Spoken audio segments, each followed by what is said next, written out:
Welcome to Buckeyes Tomorrow Morning for Wednesday, January 8th. I'm your host, Tom Moore. The Cotton Bowl game against Texas is in 2 days. The game against Michigan in 325 days. If you are watching us on YouTube, you see, hey, they're in a hotel. Why are they in a hotel? Well, we are in Texas for the Cotton Bowl. Just landed on Tuesday night. Joined by Tony Gerderman of BuckeyeHuddle.com.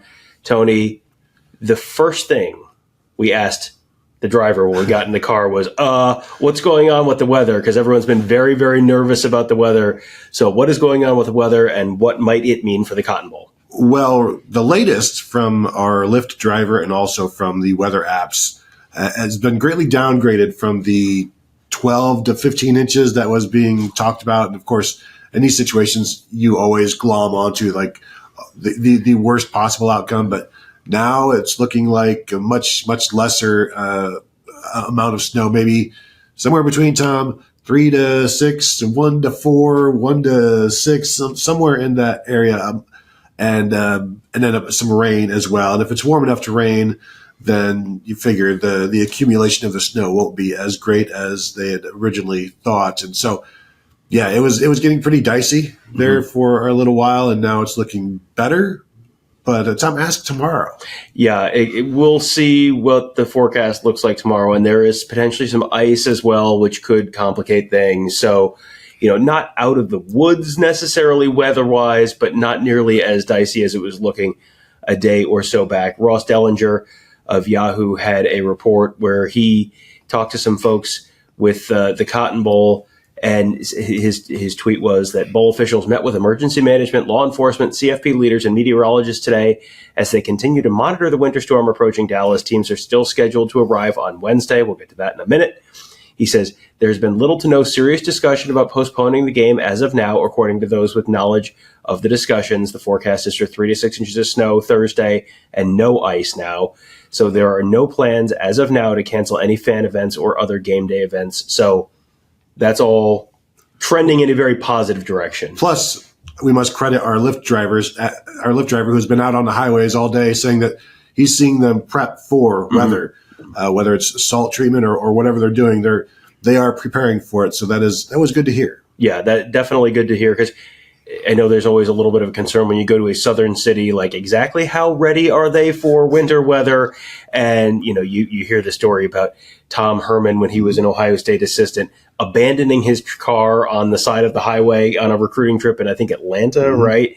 Because of ice storm. And it was just kind of like, well, I can either leave the car here and tell the rental car company to figure it out, or I can miss my flight. And he chose to make the rental car company figure it out. So they do say they'll pick you up. Hey. Well, make them work for it.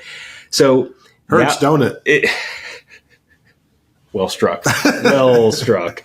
So from that to now, okay, so now that it looks like the game should be going on as planned, okay, so when are the teams getting here? We're here already. When are the teams getting here? The answer to that is Wednesday evening for both teams.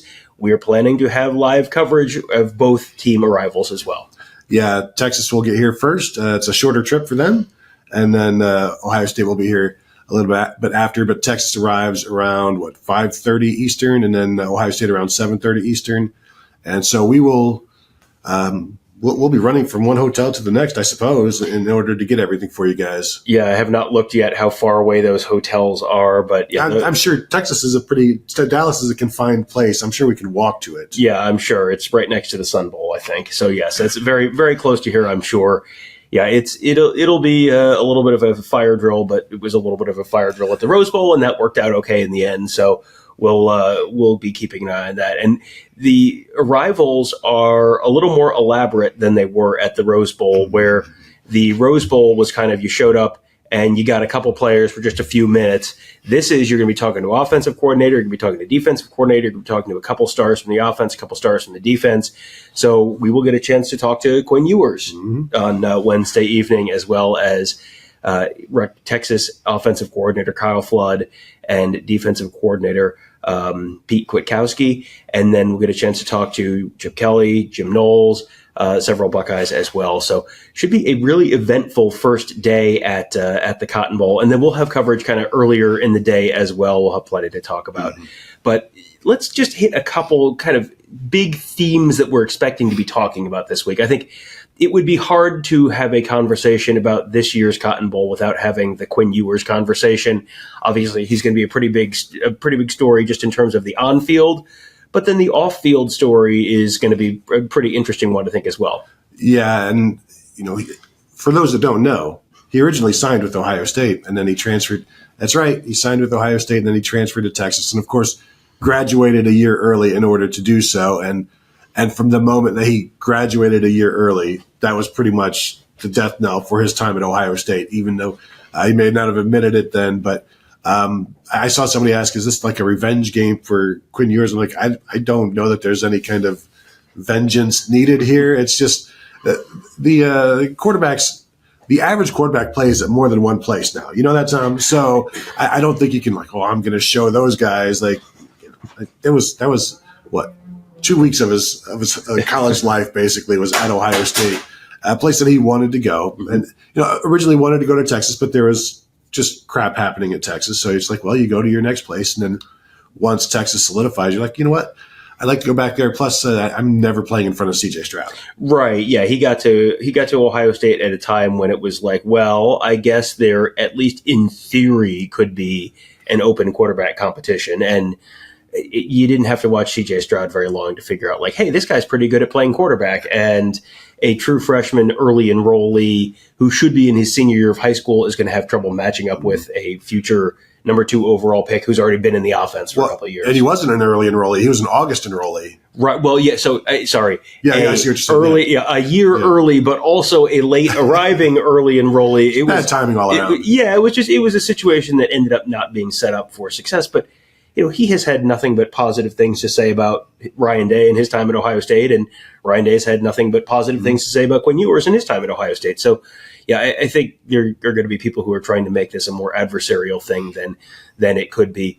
One other thing that I know that we're going to end up talking a bunch about this week is the Texas running game, because we have watched 3 Texas games, and they ran the ball really well in one of them, amazingly well in one of them. Tony, what about the other 2? Well, funnily enough, they did not run it well in the other 2. Georgia and Arizona State both held them to under 50 or so yards. Yeah.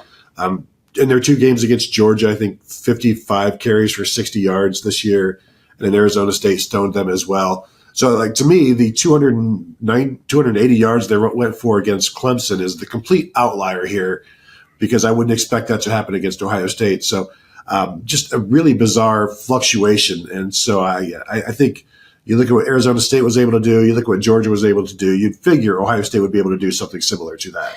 Right. Well, if you look at the run defenses statistically, Arizona State and Georgia were both in the kind of high 20s, low 30s.